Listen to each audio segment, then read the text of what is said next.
አሰብ የኤርትራ አካል አልነበረ። አሰብ የወሎ አካል በነበረው የክፍለ ሀገር ክፍፍል ማለት ነው።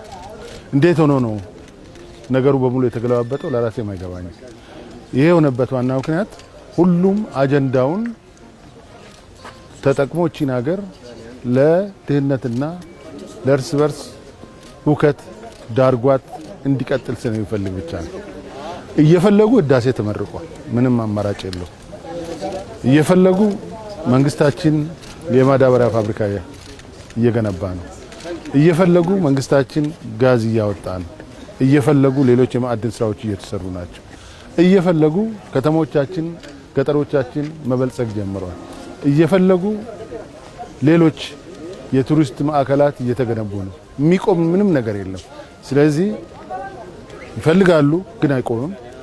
አይቆምም ብቻ ሳይሆን እነሱ ይጠፋሉ ብዬ ነው የማምነው።